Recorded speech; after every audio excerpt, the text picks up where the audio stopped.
नमस्कार। आप सभी का आज के सत्संग में स्वागत है।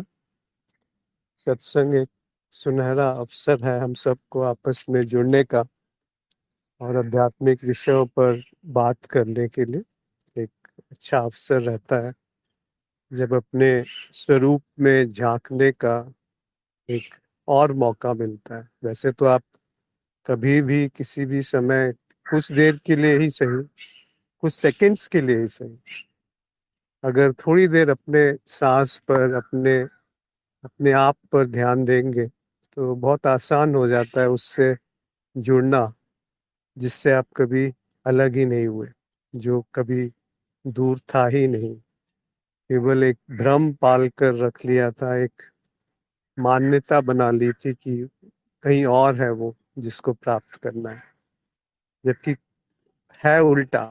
जो प्राप्त ही है उसे बस देखना मात्र है। यदि किसी के कोई प्रश्न है या कोई विषय जिस पे बात करना चाहते हैं तो अवश्य साझा करें, अन्यथा कुछ प्रश्न आए हुए थे, वहीं से शुरुआत करते हैं।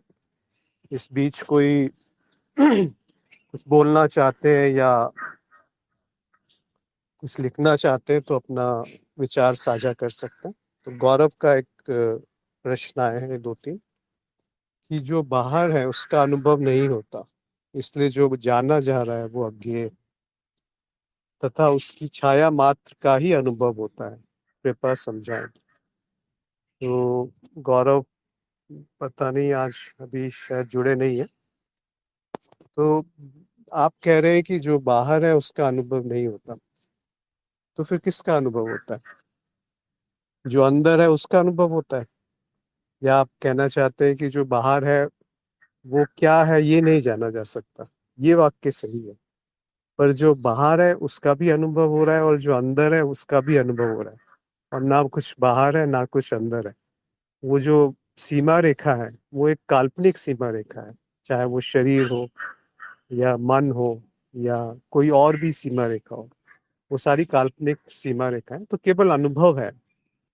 ये बात भी आपकी सही है कि जो जाना जा रहा है वो अज्ञेय है, और जो जाना जा रहा है वो छाया मात्र है या प्रतीति है।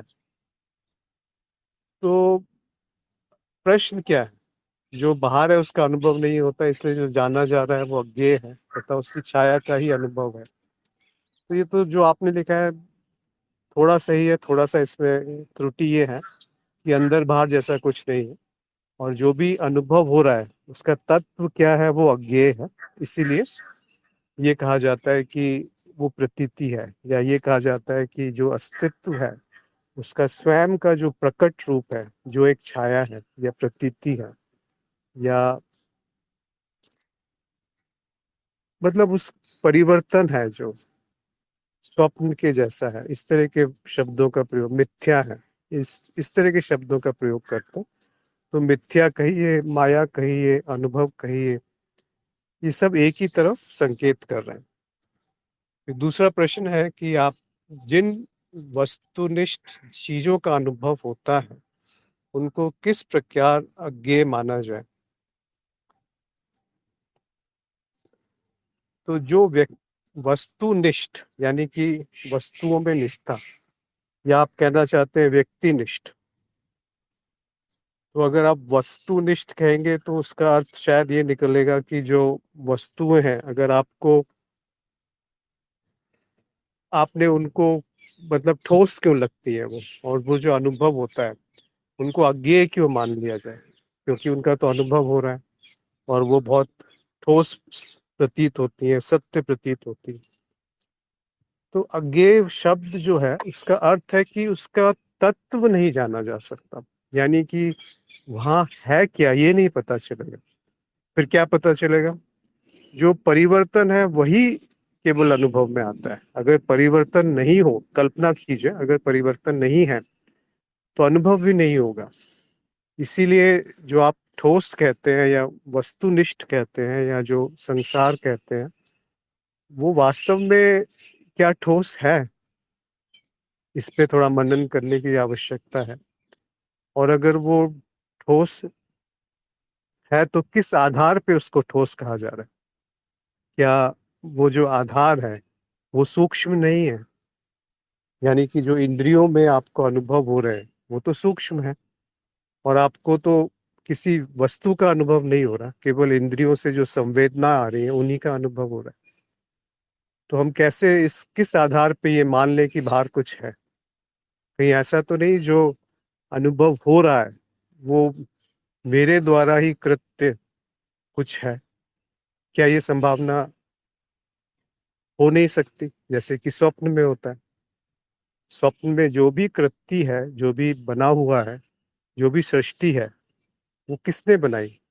आपने स्वयं बनाई, और आप स्वयं ही उसका दर्शन भी कर रहे हैं। तो जो स्वप्न का चरित्र है वो कभी भी स्वप्न के दृष्टा को नहीं जान सकता। उसी तरह से इसी इसी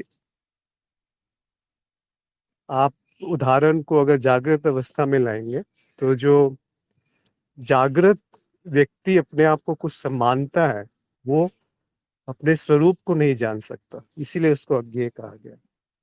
तो चाहे आप उसे वस्तुनिष्ठ कहें, व्यक्तिनिष्ठ कहें, ठोस कहें, सूक्ष्म कहें, स्थूल कहें, या कुछ ना कहें, तो उसके लिए कोई शब्द का प्रयोग करना है। उसको कह दिया गया कि वो शून्य है, उसको कह दिया गया कि वो अज्ञेय है। अज्ञेय का अर्थ है जहाँ बुद्धि समाप्त हो गई, जहाँ बुद्धि ने अपने हथियार डाल दिए, समर्पण हो गया बुद्धि का कि अब और कुछ मेरे पास है नहीं जिससे कि मैं जान सकूं अपने स्वरूप को। तब जो उत्पन्न होगा वो अज्ञेय है, वो शून्य है, वो आप स्वयं है, क्योंकि आप स्वयं ही प्रकट रूप में ब्रह्मन है। आप स्वयं ही संरक्षण जो हो रहा है सृष्टि में, जो एक नित्यता बनी हुई है, एक निरंतरता बनी हुई है, वो विष्णु आप स्वयं है।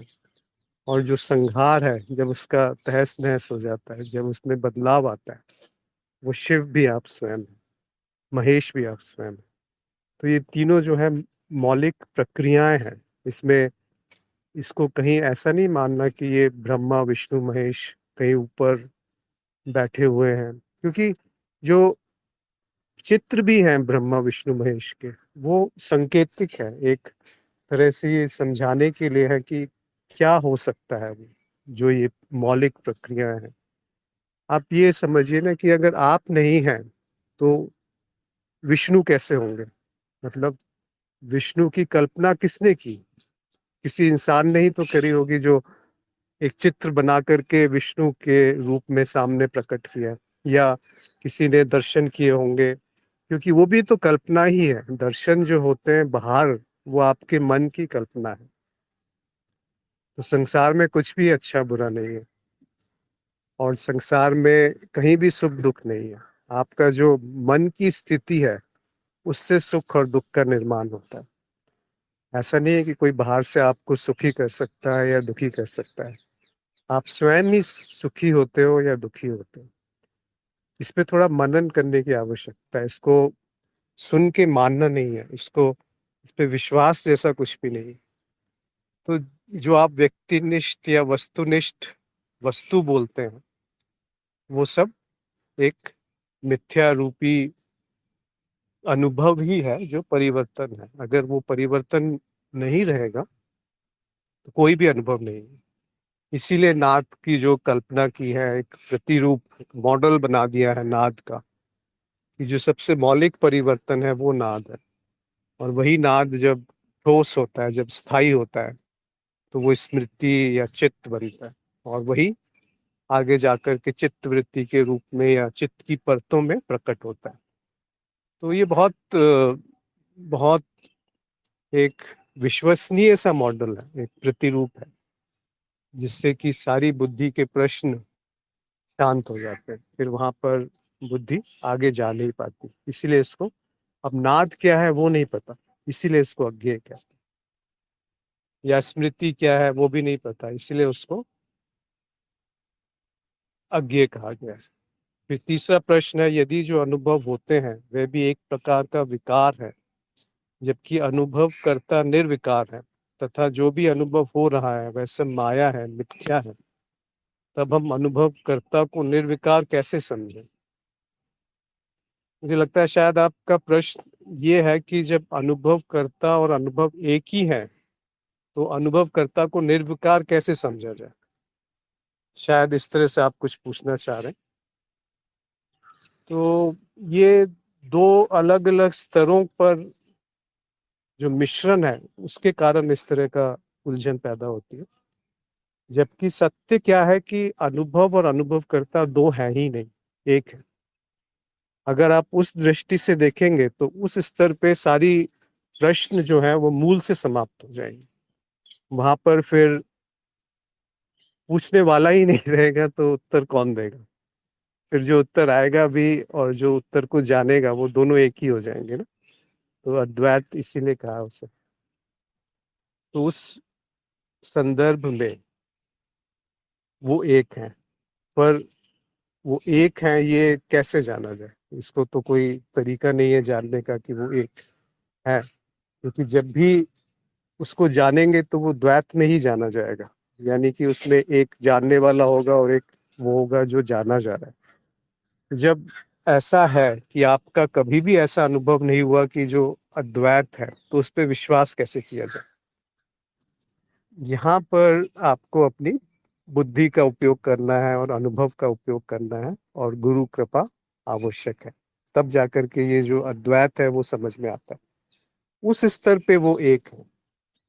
पर जैसे ही आप अनुभव की दृष्टिकोण में आते हैं, जैसे ही आप अपने आप को दृष्टा मान लेते हैं, मतलब आप उस दृश्य को देख रहे हैं, तब वो दो हो गए। तो वो अनुभव करता निर्विकार है तो अस्तित्व में केवल दो ही पहलू हैं, एक जो बदलाव है, जो परिवर्तन है, और एक जो अपरिवर्तनीय है, जो केवल उसका साक्षी है। तो वो साक्षी निर्विकार शब्द का अर्थ होता है जिसमें कोई परिवर्तन ना हो। तो साक्षी में क्या परिवर्तन है? अगर आप उसको ढूंढने जाएंगे तो कोई परिवर्तन वहां नहीं मिलता, इसीलिए उसको निर्विकार कहा गया। उसमें क्या पदार्थ है? अगर उसमें कुछ पदार्थ हो तब तो विकार आएंगे उसमें, और विकार आने के लिए कोई विकार को जानने वाला होगा। अगर वो विकार को जान लिया तो फिर वो निर्विकार हो गया। तो हमेशा आप देखेंगे जो अंतिम पहलू है, जहां पर जिसके आगे नहीं जाया जा सकता, जहां उसके परे कुछ नहीं है, वो है अनुभव करता। और वो निर्विकार होना आवश्यक है। मतलब और कोई संभावना ही नहीं है कि वो निर्विकार के बजाय कुछ और हो। क्योंकि अगर वो निर्विकार नहीं है तो उसको उसको जान लिया जाएगा, चाहे किसी उपकरण के माध्यम से या किसी इंद्रिय के माध्यम से या किसी और सहायता से, या कोई ऐसी सूक्ष्म इंद्रिय जिसके माध्यम से वो पकड़ में आ जाएगा। तो उसको फिर निर्विकार नहीं कह सकते, फिर वो विकार हो गया। इसीलिए जो साक्षी है, जो आप स्वयं है, वो निर्विकार है और कोई संभावना नहीं है। यदि किसी और को कुछ यहाँ संभावना दिखती है तो अवश्य साझा करें। किसी का हो सकता है अनुभव ऐसा ना हो सकता है कुछ और उनको ठोस प्रतीत, मतलब प्रतीत नहीं, आपको ठोस दिख रहा है कि ऐसा नहीं है, तो अवश्य बताएं। पर जो प्रश्न में आप शायद यही कहना चाह रहे हैं कि अनुभवकर्ता को निर्विकार क्यों मान लिया जाए, उसका उत्तर यही है कि क्योंकि उसमें कोई परिवर्तन नहीं है, इसलिए उसको निर्विकार कहा गया। यदि कोई और इस विषय में अपने विचार व्यक्त करना चाहता है तो अवश्य कर सकते हैं। जय ने लिखा है कि आध्यात्मिक मार्ग में कई दर्शन हैं, कई दृष्टियां हैं, कई मार्ग हैं। आध्यात्मिक मार्ग और मार्ग का अनुसरण करने वाला साधक, मार्ग का अनुशासन और साधना। यानी कि जो मार्ग है, एक मार्ग को अनुसरण करने वाला कोई साधक है और कोई साधना है और कोई अनुशासन है। इसके अंतर्गत ऐसी कौन सी मूलभूत बात या सूत्र है जिसका पालन किए बिना कोई ज्ञान को उपलब्ध नहीं होता? कृपया मार्गदर्शन करें। तो ये तो हर साधक अपने हिसाब से उत्तर दे सकता है। तो मैं यहाँ जानना चाहूंगा जो जुड़े हैं कि उनको क्या लगता है कि ऐसा कौन सी मूल बात है जिसके जिसके बिना ये साधना, अनुशासन, साधक, मार्ग, गुरु, अध्यात्म ये कोई अर्थहीन हो जाएंगे, जिसके जिसके बिना जिसके बिना ये कहना ही अर्थहीन होगा कि ये अनुशासन का पालन करो या इस मार्ग पे चलो या फिर ये साधना करो। ऐसी कौन सी मूलभूत बात हो सकती है या सूत्र हो सकता है? मुझे पता है इसमें अनेकों उत्तर मिल सकते हैं, पर अगर कोई अपना अनुभव यहाँ रखना चाहते हैं या अपने आपके अनुसार ऐसा मूल क्या है जो बहुत आवश्यक है, जिसके बिना असंभव है अध्यात्म की तरफ अग्रसर होना या उसमें राधे मोहन जी ने लिखा है परोक्ष अनुभव।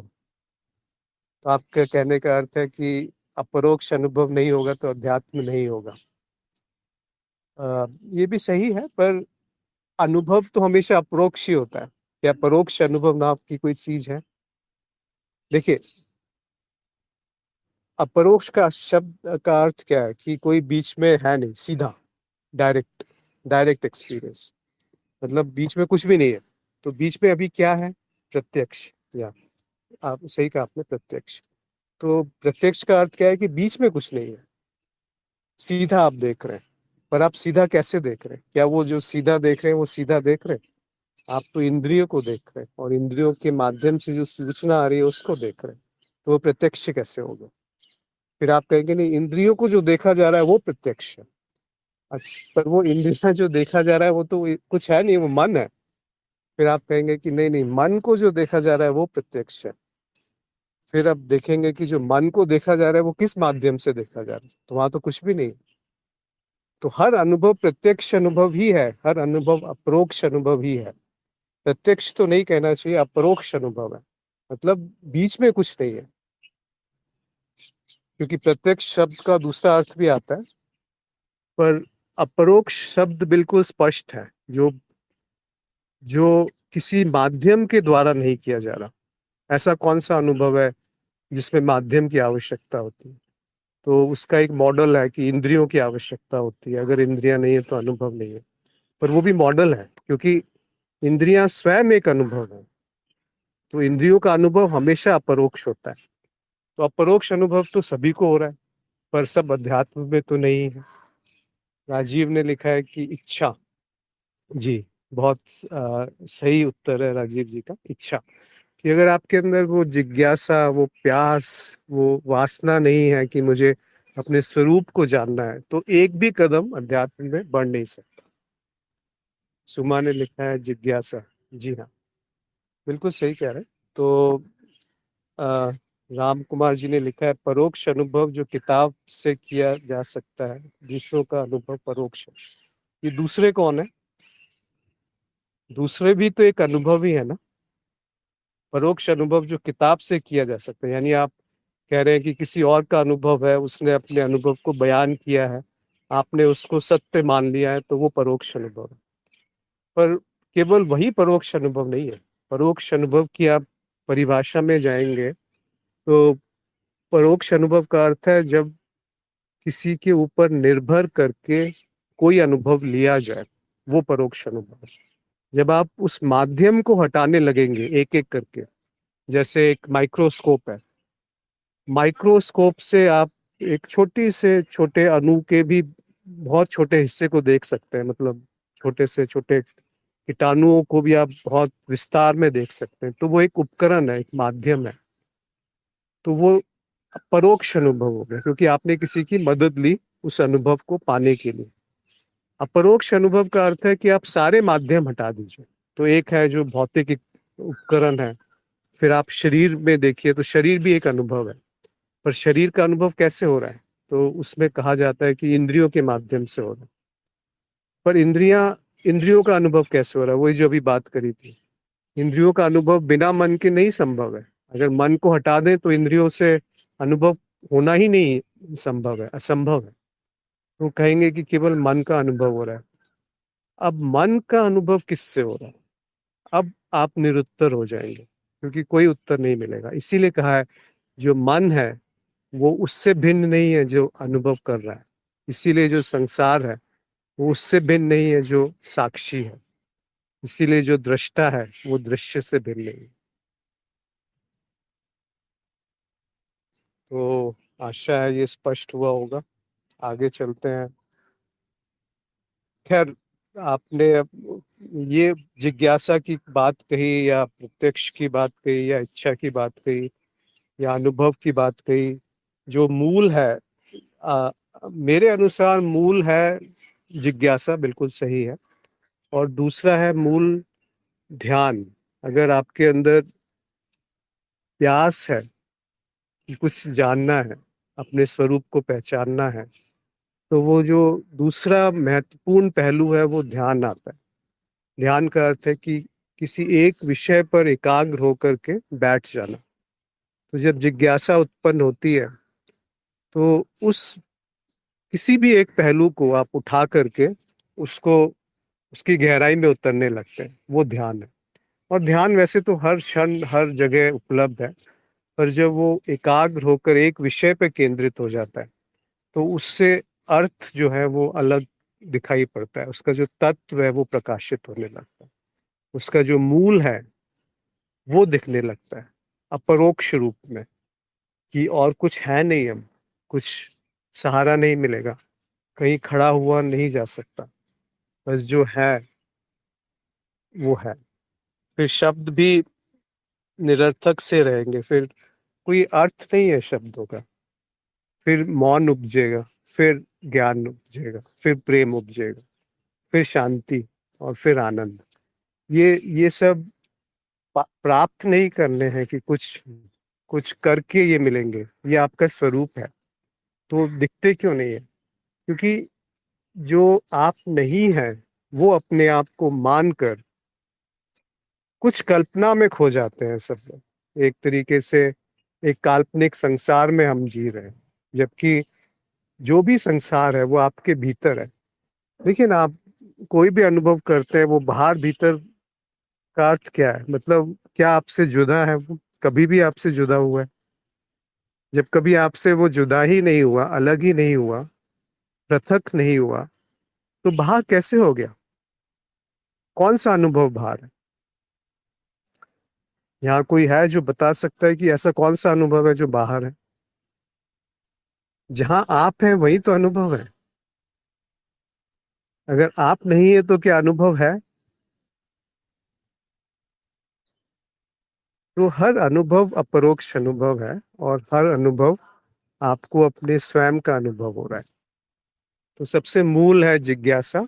और इसीलिए अवधूत गीता में जो पहला श्लोक है कि इष्ट की कृपा से वो अद्वैत की वासना जागृत होती है, यानी कि और उससे बड़े बड़े भय जो हैं वो समाप्त हो जाते हैं, क्योंकि सारे भय काल्पनिक हैं। सारे के सारे भय काल्पनिक हैं, सारे के सारे दुख काल्पनिक हैं। बड़ी विचित्र सी घटनाएं घटेंगी अगर आप स्वयं को इस ठोस ज्ञान में स्थित कर लीजिए। केवल सुनी सुनाई बात ना रहकर ये आपके जीवन का एक मौलिक अंग बन जाए, एक एक मूल अंग बन जाए, एक एक आधार बन जाए, कि जो ये कहा गया है इसको जांच करके परख कर इसको अभिन्नता से, मतलब निश्चलता से, एक एक तरीके से आपने जान लिया, आत्मसात हो गया वो। ऐसा नहीं कि याद करना है, स्मरण करना है, वो है। ये आपको कोई सोते हुए भी उठाए तब भी आप वही आपके दिमाग में आएगा कि ऐसा ही है, तब जाकर के वो ज्ञान ठोस हुआ। फिर उस ज्ञान की क्या आवश्यकता है?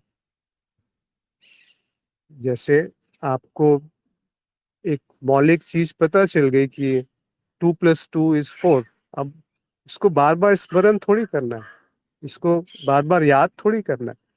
पर ये बात सही है, जो मेरा खुद का अनुभव है, कि जब भी समय मिले, जब आपके ऊपर कोई दबाव ना हो कि कुछ आपको करना है, या ऐसी परिस्थिति जब आप स्वयं के साथ हैं, जैसे आप बस में ट्रैवल कर रहे हैं, या गाड़ी में बैठे हैं, या आप अपने ऑफिस में ही है, कमरे में बैठे हैं और कोई नहीं है वहाँ पे, थोड़ी देर के लिए आप अकेले हैं और कुछ आपको कोई को कार्य नहीं करना, थोड़ी देर के लिए, कुछ सेकंड्स के लिए बेशक, उन कुछ सेकंड्स में अपने सांसों पे ध्यान ले आइए, उन कुछ सेकंड्स में अपने शरीर पे ध्यान ले जाइए, उन कुछ सेकंड्स में अपने विचारों पे ध्यान ले जाइए। विचारों के साथ बहना नहीं है, उनको देखना है। और उसका बहुत अच्छा तरीका है सांस, क्योंकि जब सांस पे ध्यान ले जाएंगे तो वो प्राण ऊर्जा में परिवर्तित हो जाता है, और जो प्राण ऊर्जा जब परिवर्तित होती है तो मन शांत होता है,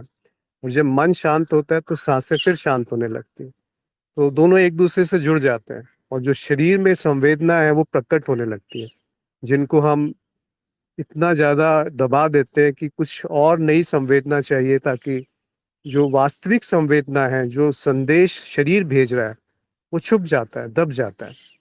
जैसे ही ये सांस पे ध्यान आएगा, शरीर पे ध्यान आएगा, तो आप देखेंगे शरीर कुछ कह रहा है आपसे, और वो जो उसकी भाषा है अगर वो जान लिया तो आपको बहुत सारी चीजें सुलझ जाएंगी कि क्या सही है क्या गलत है।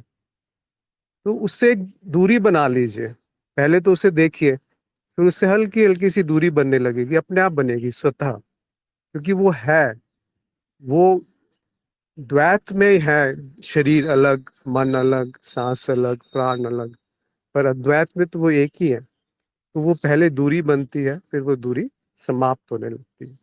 तो जब दूरी समाप्त होती है तब चित्त शांत होता है। उस क्षण वो उत्तेजना नहीं होती, उद्वेग नहीं होता, जबकि मन इधर उधर भाग रहा है अलग अलग विषयों में, ये चाहिए, ये करना है, ये पाना है। तब जो वो शांति है, वो जो मौन है, उसी को आनंद कहा गया। वो आपका स्वरूप है। एक बार वो चख लिया आनंद, उस आनंद से जो भी घटना घटेगी वो सुंदर होगी। उस आनंद से जो भी प्रकट होगा वो आनंद में ही होगा, आनंद के लिए नहीं होगा, आनंद में डूब कर होगा। तो शायद ये स्पष्ट हुआ होगा।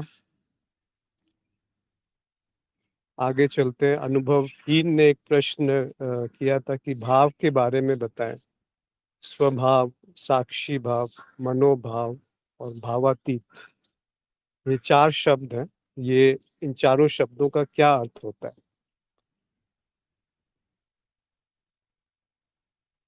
भाव जो शब्द है, जहां तक मुझे पता है, वो भव से निकला है, यानी होना। तो जो होना मात्र है उसी को सत्य कहा गया है, कि आप हैं। और जो है वो ये जानता भी है कि मैं हूं, इसीलिए उसको चित्त कहा गया, चैतन्य कहा गया। और जब ये दोनों एक साथ हैं तो जो प्रकट है वो आनंद है। और ये क्योंकि कभी जुदा ही नहीं हुए, इसीलिए हमेशा आनंद प्रकट ही है। वो छुप जाता है, जैसे बादल सूरज को थोड़ी देर के लिए ढक लेते हैं, पर उसका अर्थ ये नहीं कि सूरज का प्रकाश उस समय बंद हो गया। सूरज तो उस समय भी उसी प्रचार रूप में प्रकट है। वैसे ही आनंद है, जब वो चित्त की कुछ गतिविधियों में छुप सा जाता है तो लगता है कि आनंद है नहीं, पर वास्तव में आनंद उस समय भी है। तो भाव का अर्थ है होना मात्र। अब उसी को आप स्वभाव से जब जोड़ेंगे तो स्व, यानी कि मैं, और वो जो मैं है और मेरा होना, केवल होना, शुद्ध होना, वो स्वभाव है। जहाँ पर कुछ मिश्रण ना हो, जहाँ पर कोई कल्पना ना हो, जहाँ पर कोई ऐसी ऐसी बात ना हो कि मन उत्तेजित है, या उत्तेजित है तब भी वो उस उत्तेजना को देख रहा है, तो वो स्वभाव है। और साक्षी भाव, यानी कि मैं ही साक्षी हूँ, जो जो अनुभव करता है उसी को साक्षी कहा गया है, कि जो जो भी अनुभव है उनको जो जान रहा है वो साक्षी है। और जब ये बोध रहता है कि मैं ही साक्षी हूँ, तो वो साक्षी भाव हो गया। ये भी चित्त वृत्ति ही है। फिर मनोभाव, यानी कि जो मन की घटनाएं हैं, अगर कई बार उससे आप जुड़ जाते हैं कि मैं मन हूँ, तो वो मनोभाव हो गया। सब ऐसा ही कुछ होना चाहिए। और अंत में भावातीत। भावातीत का अर्थ है जो भावों से परे है, या कह सकते हैं कि जो होने से परे है। अब यहाँ पर अगर आप इस शब्द को ऐसे उपयोग में लाएंगे कि जो होने से परे है, तो वहाँ कुछ नहीं मिलेगा। वहाँ पे अज्ञेय मिलेगा, अद्वैत मिलेगा, शून्य मिलेगा, आनंद मिलेगा, सत्य मिलेगा, चैतन्य मिलेगा, अनंत मिलेगा, अखंड मिलेगा, निर्दोष मिलेगा, मौन मिलेगा, निर्विकार मिलेगा। अब ये सारे शब्द जो है केवल शब्द हैं, कोई अर्थ नहीं है इनका। जब तक आपने खुद उस पे नहीं डूबे, जब तक आप खुद मन शांत होकर के अपने स्वरूप में अपने स्वरूप को जानने की जिज्ञासा नहीं जागृत हुई, जब वो ध्यान नहीं उठा जो बाहर से हटकर जो विष है, जो विषय है और जो इंद्रियां हैं, इसीलिए प्रत्याहार कहा गया। ये जो आहार है, जो उनको खाना दिया जा रहा है, वो बंद कर दो। और उनका खाना हमेशा विष होता है। तो उस विष को अगर आप सोख ले तो वही नीलकंठ है, जो जो कंठ पे आकर के विष रुक गया, उसके नीचे हृदय पे उसका प्रभाव नहीं आया। तो इन सब कहानियों से कुछ निकलता है कि उस जो आप कह रहे हैं वो केवल कहने के लिए कहिए, प्रकट करने के लिए कहिए। अगर किसी को डांटना है, अगर क्रोध भी व्यक्त करना है, तो ऐसे व्यक्त कीजिए कि वो क्योंकि आवश्यक है उस समय, जैसे माँ अपने बच्चे को डांटती है।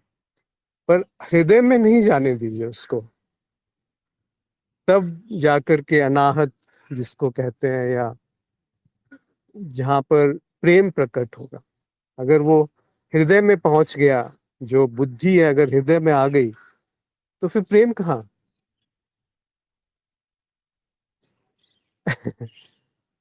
तो प्रेम और बुद्धि जो है वो दोनों एक ही है। अगर प्रेम नहीं तो बुद्धि नहीं, और बुद्धि नहीं तो प्रेम नहीं। बुद्धि का अर्थ है कि अपने होने का जो प्रज्ञा कह लीजिए, प्रज्ञा है तब प्रेम है, और जब प्रेम है तब प्रज्ञा है। तो दोनों एक साथ ही आते हैं। अगर वो विशुद्धि इसीलिए महत्वपूर्ण है क्योंकि बुद्धि जो है, आप मान लीजिए आज्ञा चक्र पे, और अनाहत पे हृदय पे प्रेम है, एक काव्यात्मक तरीका है।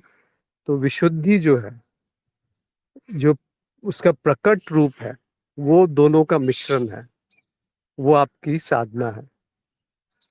तो अलग अलग तरीके से जान लीजिए, कुछ भी कहिए, कुछ मत भी कहिए, पर जो है उससे आप कभी भी दूर नहीं हो सकते। अमित ने पूछा है कि कैसे पहचाने कि कोई कार्य अहंकार से आ रहा है।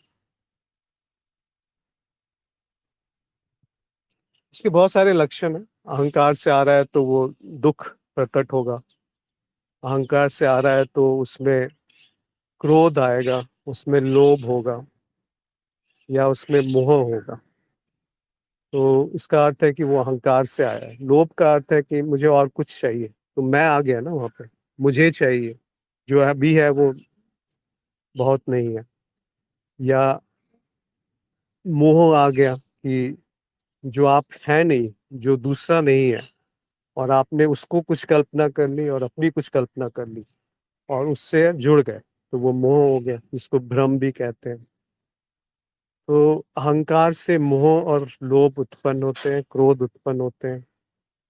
और जब ऐसा कार्य जो अहंकार से विलीन है, उसमें केवल एक ही चीज है, जो कि आनंद की अभिव्यक्ति होती है। उसमें शांत होता है। शांत उस समय भी होता है जब वो कार्य शुरू हुआ, उससे पहले उस समय भी वो शांति बनी रहती है जब वो कार्य घट रहा है, और उस समय भी शांति बनी रहती है जब वो कार्य समाप्त हो गया। उसकी स्मृति एक शांति प्रदान करेगी। अगर ये तीनों चीजें हैं, और यही चीज आप आनंद में डाल दीजिए कि जिसको करने से पहले आनंद है, जिसको करते समय आनंद है, और जिसकी स्मृति में आनंद है, या जिसको करने से पहले प्रेम है, जिसको करते समय प्रेम है, और जिसकी स्मृति में प्रेम है, वो अहंकार से आ ही नहीं सकता। वो असंभव है कि ऐसा कोई भी कृत्य अहंकार से उत्पन्न हो जिसमें प्रेम, शांति और आनंद तीनों अवस्थाओं में उपलब्ध है, करने से पहले, करते समय, और उसकी स्मृति भी प्रेम, शांति और आनंद से डूबी है। तो ऐसे कृत्य अहंकार से उत्पन्न नहीं हो सकते। सुमा ने लिखा है, यदि पुनर्जन्म नहीं होता तो यह कर्म किस पे लागू होते हैं? पिछले जन्म को के कर्म क्यों बोलते हैं? देखिए, पुनर्जन्म अगर भ्रम है, अगर आपको ये पूर्ण विश्वास है कि कर्म सत्य है, अगर आपको ये पूर्ण विश्वास है कि ये संसार सत्य है, अगर आपको पूर्ण विश्वास है कि ये शरीर ठोस है, तो पुनर्जन्म भी सत्य है। क्यों? क्योंकि कर्म जो है बहुत सूक्ष्म रूप में स्मृति में अंकित है, उन्हीं को तो कर्म कहा गया है। और वो जो अंकित स्मृति है वो किसी और शरीर से, ये जब शरीर समाप्त हो जाएगा, भौतिक शरीर, किसी और शरीर से वो जुड़ जाएगी और उसी भ्रम को वो चालू रखेगी। तो वो पहले भी भ्रम था, बाद में भी भ्रम था। तो पहले भी जो जन्म है वो भी भ्रम है, अभी जो हो रहा है वो भी भ्रम है, और जब बाद में जो होगा वो भी भ्रम होगा। तो पुनर्जन्म इस अवस्था में सत्य है। पर फिर ये क्यों कहा जाता है कि आपका तो जन्म ही नहीं हुआ तो पुनर्जन्म कैसे होगा? वो तब कहा जाता है जब आप ये देख लें कि इस समय जब शरीर में रहते हुए भी आपका कोई जन्म नहीं है, तब पुनर्जन्म मिथ्या है, झूठ है। क्योंकि तब पूर्ण ज्ञान जो है वो उपलब्ध है, पूर्णता आपको ये निष्ठा है, आपको ये पूर्णता निश्चलता है, मुक्ति है कि मैं जो हूं वो अज्ञेय है, वो शून्य है, वो तत्व है, अपरिवर्तनीय है, निर्विकार है, निर्दोष है, अनंत है, असीम है, निराकार है। अगर ये सब आपको इसमें निष्ठा हो जाए, निश्चल हो जाए, ये निश्चलता कब आएगी? जब शुद्धता होगी। और शुद्धता कब आएगी? जब मान्यताएं नष्ट हो जाएंगी। और मान्यता कैसे नष्ट होंगी? जब कोई गुरु जीवन में आ जाए, जब किसी गुरु से संबंध जुड़ जाए, जब किसी गुरु से प्रेम हो जाए। तो वो गुरु का जो प्रेम है वो आपको अपने स्वरूप में डुबोने का एक बहाना है। ऐसा नहीं कि गुरु व्यक्ति है, जैसे ये शरीर है आपका वैसे ही वो गुरु का भी शरीर है, उनमें भी कई सारी कमियां हो सकती हैं, कई सारे दोष हो सकते हैं। पर वो जो तत्व है गुरु का, उसमें कोई दोष नहीं है। और वो जो तत्व है गुरु का, वो आपके अंदर जो गुरु तत्व है उससे जोड़ देता है। और वो जब जुड़ जाता है तो आपको कहीं विकार दिख ही नहीं सकता। आप निर्विकार की बात कर रहे थे, फिर जो भी विकार दिखेंगे वो आप स्वयं है। फिर कैसे किसी को आप विकारित कहेंगे? फिर जो संसार है वो भी आप है, और जो संसार से परे है वो भी आप है। फिर कुछ भागना नहीं है, कोई मोक्ष नहीं है, कोई मुक्ति नहीं है। कहाँ जाएंगे मुक्त होकर? मुक्त होने के लिए कोई बंधा तो होना चाहिए ना। जब बंधन ही नहीं है तो मोक्ष कैसे संभव है? जब जन्म ही नहीं है तो मृत्यु कैसे संभव है? राजीव ने लिखा है, सिक्के का निर्विकार पक्ष अनुभव करता और सविकार पक्ष अनुभव। जैसे सिक्के का मूल अर्थात विकार जो जाना जाता है एक तरफ होता है, और दूसरा पक्ष किसी काम का नहीं पर वो है, और सिक्का तो एक ही है। राजेश्वरी जी ने लिखा है कि लाख जिज्ञासा होए, कर लें जितना ध्यान, गुरु कृपा बिन उपजे, ना अध्यात्म ना ज्ञान। बहुत सुंदर, बहुत सुंदर।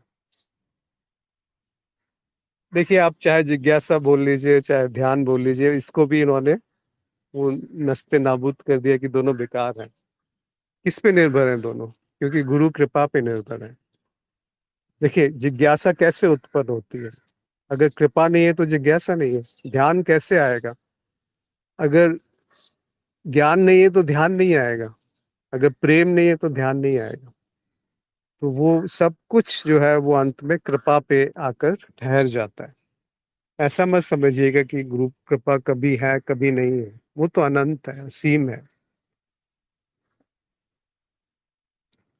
राधे जी ने पूछा है कि आपने कुछ क्षण पूर्व इस शब्द प्रज्ञा का प्रयोग किया। प्रज्ञा ये शब्द जो है, क्या यह विवेक शब्द का समानार्थी है या इसका अर्थ कुछ और है?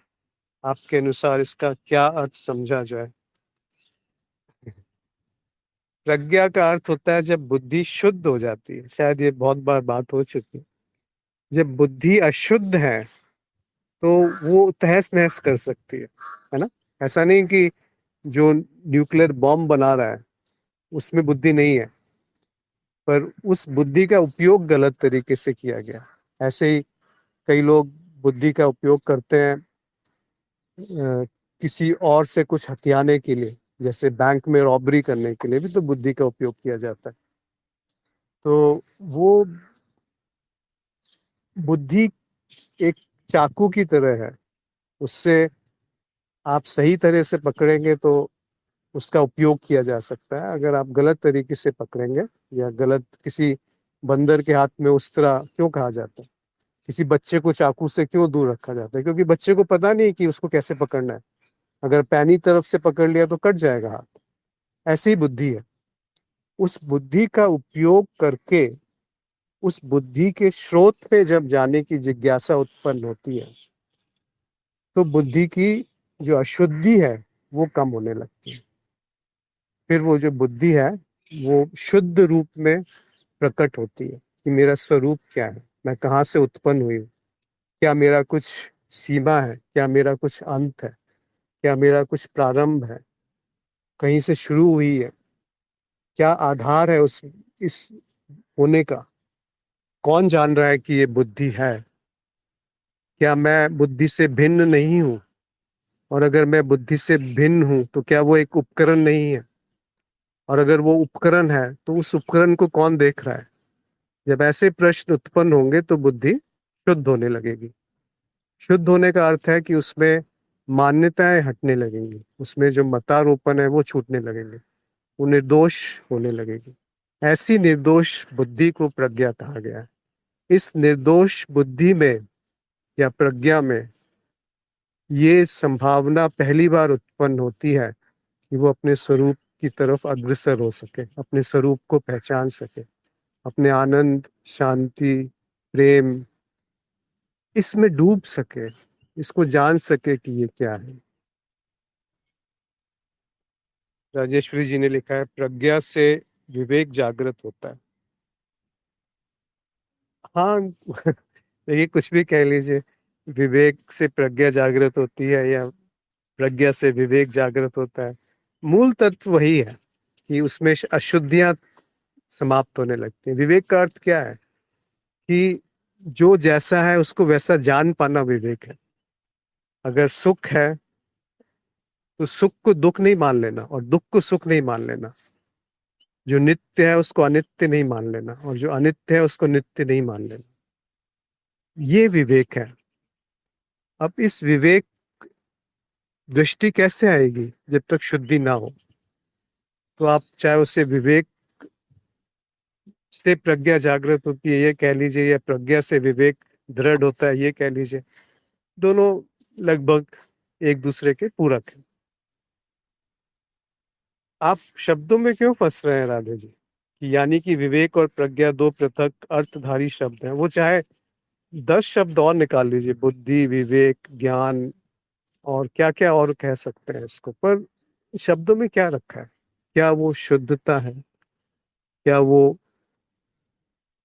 दिख रहा है जो अभी है वैसा ही जैसा वो है।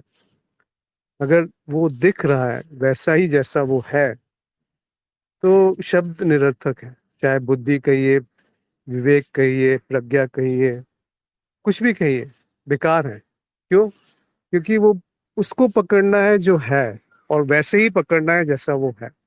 बस यही अध्यात्म है कि उसमें कुछ बिना मिश्रण किए हुए, बिना कुछ जोड़े हुए, बिना कुछ घटाए हुए जो है उसको वैसा जानना ही तो पूरा अर्थ है अध्यात्म का। कि ये शरीर क्या है, वैज्ञानिक क्या करते हैं, वो वही तो देखते हैं कि ये जो पत्ता है ये क्या है। इस पत्ते को वो माइक्रोस्कोप के नीचे ले जाएंगे या तोड़ेंगे, काटेंगे, कुछ भी करेंगे। क्यों? क्योंकि वो देखना चाहते हैं कि उसमें है क्या, फिर उसका उपयोग करते हैं। तो एक अध्यात्म में भी यही होता है कि आपका जो सब्जेक्ट है जिस पे आप अनुसंधान कर रहे हैं वो आप स्वयं हैं। एक वैज्ञानिक किसी वस्तु पे अनुसंधान करता है, चाहे वो वस्तु स्थूल हो या सूक्ष्म हो। एक आध्यात्मिक जो संत है वो अपने स्वरूप पे अनुसंधान करता है, उस पे अवलोकन नहीं, एक और शब्द है जो रमन महर्षि यूज करते हैं, प्रयोग करते हैं, अभी याद नहीं आ रहा। तो वो आत्म विचार जो है वो आवश्यक है। तो शब्दों में मत फंसिए। अक्षता ने लिखा है, प्रज्ञा बुद्धि की वह क्षमता है जो सही निष्कर्ष पर पहुंचने में सहायक होती है। जी हाँ। देखिए, बहुत परिभाषा मिल जाएगी। जो अक्षता ने कहा है बहुत सही है कि प्रज्ञा जो है बुद्धि की वो क्षमता है जिसमें कि आप सही निष्कर्ष पे पहुंच जाए। वही विवेक है कि जो जैसा है उसको वैसा देख लिया। जब जो जैसा है उसको वैसा जान लिया तो और कुछ बचा नहीं अध्यात्म में। सही समय पर सही विचार। जी हाँ। देखिए, शब्दों की सीमा है, आप उसको जान लीजिए कि जो शब्द है वो अर्थ नहीं है, और जो अर्थ है वो शब्द, अर्थ और ज्ञान, ये तीन अलग अलग चीजें हैं, पर तीनों जुड़ी हुई भी हैं। अर्थ का दो मतलब निकलते हैं। एक अर्थ का होता है जो वस्तु है उसको अर्थ कहा गया, और एक होता है उस शब्द से जो संकेत किया जा रहा है वो अर्थ है। इन दोनों को जब आप जोड़ेंगे तब ज्ञान की उत्पत्ति होती है। जो संबंध है वो ज्ञान है। तो आप ना शब्द है, ना अर्थ है, ना ज्ञान है। आप इन तीनों के परे चैतन्य है जो इन तीनों को अनुभव के रूप में जान रहा है। दीप दीप्त ज्योति ने लिखा है, प्रज्ञा बुद्धि की उच्चतम परत है जो आत्मज्ञान में सहायक है। जी हाँ, बहुत सुंदर, ये भी सही परिभाषा है। तो आप देखिए, अपनी परिभाषा स्वयं बनाइए। शब्दों में मत फंसिए, ना अर्थ में फंसिए, ना ज्ञान में फंसिए। शब्द, अर्थ, ज्ञान, ये त्रिपुटी है ना, ज्ञाता, ज्ञान और ज्ञेय, ध्याता, ध्यान और ध्येय। इसका अर्थ क्या होता है? ज्ञाता, ज्ञान और ज्ञेय। ज्ञाता मतलब जो जान रहा है, ज्ञान मतलब जो जाना जा रहा है, ज्ञेय मतलब जो जाना जा रहा है, और जो इसको मिश्रण है, जो इसकी प्रक्रिया है, वो ज्ञान है। अब ये तीन है ही नहीं, यही तो बात कही गई है। दो है, ज्ञाता और ज्ञेय। फिर कहा ये दो भी नहीं है, ज्ञाता और ज्ञेय दो नहीं है, एक है। अब शब्द की क्या आवश्यकता है? शब्द इसलिए आवश्यक है कि ज्ञाता और ज्ञेय दो नहीं है, दृष्टा और दृश्य दो नहीं है, साक्षी और साक्ष्य दो नहीं है, अनुभव और अनुभवकर्ता दो नहीं है, शिव और शक्ति दो नहीं है, प्रकृति और पुरुष दो नहीं है। अगर ये समझ में आ गया, फिर माया ही निर्वाण है, फिर संसार ही निर्वाण है। फिर निर्वाण कहीं कोई प्राप्ति नहीं रह जाती, कोई लक्ष्य नहीं रह जाता। जो अभी प्रकट है वो ही निर्वाण है, उसी को जीवन मुक्त कहते हैं। ऐसा नहीं है कि जीवन मरण उपरांत आपको मुक्ति मिलने वाली है, इस क्षण मुक्ति है। अगर इस क्षण मुक्ति नहीं दिखी तो कोई गारंटी नहीं है, कोई एश्योरेंस नहीं है कि आपको मरने के बाद जो मिलेगा उसको आप मुक्ति कह पाएंगे। अगर मुक्ति अभी नहीं दिखी तो कब दिखेगी? और अभी क्या अवरोध है कि मुक्ति नहीं दिख रही? तो आप देखेंगे केवल मान्यताएं, केवल मतारोपण, केवल कुछ सोच रखा है, उस पर कभी मनन नहीं किया, उस पर कभी सोचा नहीं, उस पर कभी समय नहीं दिया। तो ये सारा झंझट, ये सारा अवरोध, एक तरीके की अशुद्धि प्रकट होने लगती है। और किसी को यदि कुछ कहना है, पूछना है, या कुछ स्पष्ट नहीं हुआ है, या अपने विचार व्यक्त करने हैं, तो कृपया कर सकते हैं। क्योंकि ये तो जो भी अध्यात्म है वो किसी से सीखा नहीं जाता, और ना कोई सिखा सकता है।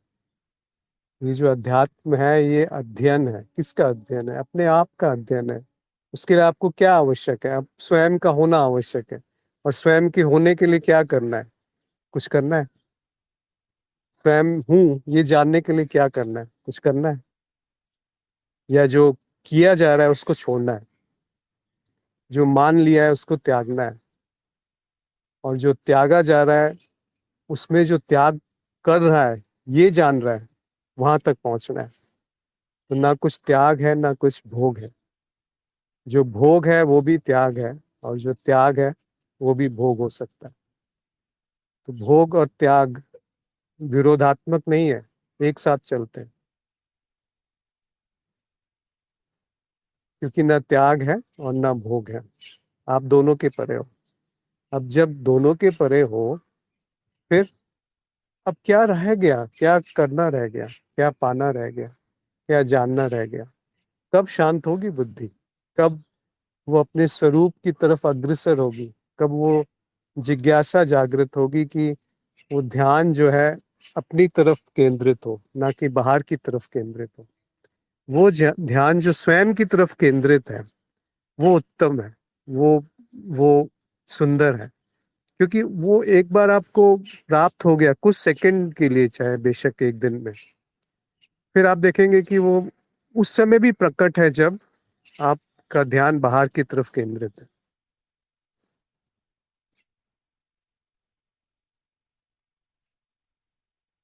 तो यदि कोई कुछ कहना चाहते हैं, कुछ अपना अनुभव साझा करना चाहते हैं, कुछ पूछना चाहते हैं या कुछ बताना चाहते हैं, तो सभी का आमंत्रण है।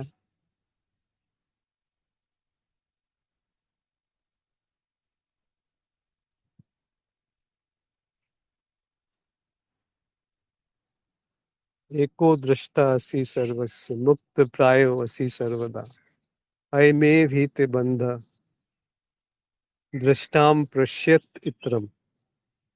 एको दृष्टा असि सर्वदा, यानी कि दृष्टा एक है, दो नहीं है। मुक्त प्रायो असि सर्वदा, मैं तो हमेशा ही मुक्त हूँ, पहले से ही मुक्त हूँ, मुक्त होना नहीं है। आई मे भी ते बंधन, बंधन का कारण यही है कि दृष्टाम पश्यत इत्रम, यानी कि मैं अपने आप को दृष्टा से भिन्न कुछ मान बैठा हूँ, अपने आप को साक्षी से भिन्न कुछ मान बैठा हूँ। तो वो बंधन है। बंधन हुआ नहीं कभी, क्योंकि मुक्त प्राय असी सर्वदा।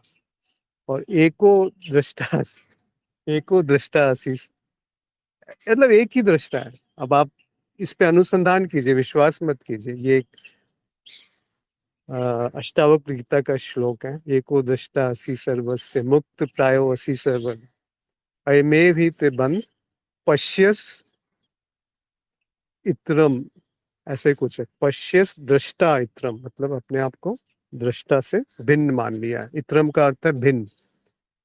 देखिए बहुत सुंदर सरल श्लोक है। एको दृष्टा असी सर्वस्य, मतलब जो कुछ भी है वो एक दृष्टा है। मुक्त प्रायो असी सर्वदा, जो प्राय मतलब जो पहले था उससे भी पहले मुक्ति है। अयमे भी ते बंधन, तुम्हारे बंधन का कारण यही है। दृष्टा पश्य दृष्टा इत्रम, आपने आपको दृष्टा से भिन्न मान लिया है। इस पे मनन कीजिए। और यदि किसी का कोई सवाल नहीं है तो फिर आज यहाँ पर हम समाप्त करेंगे। और यदि कोई कुछ पूछना चाहते हैं तो अवश्य पूछें।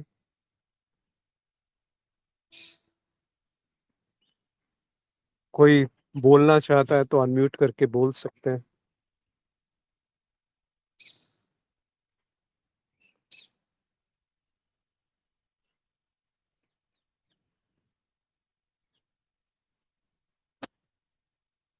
तो मौन है, अनंत मौन है। आप सभी का बहुत बहुत आभार आज के सत्संग में जुड़ने का। इसी मौन में कायम रहिए, चाहे कुछ क्षण ही अपने आप के साथ जुड़ जाइए, अपने स्वरूप में लिप्त हो जाइए। अगर लिप्त ही होना है ना तो विषयों में क्यों लिप्त होना, अपने स्वरूप में लिप्त हो जाइए। तो उससे जो प्रकट होगा वो प्रेम, आनंद और शांति ही रहेगी। आप सभी का आज के सत्संग में जुड़ने के लिए बहुत बहुत आभार। नमस्कार।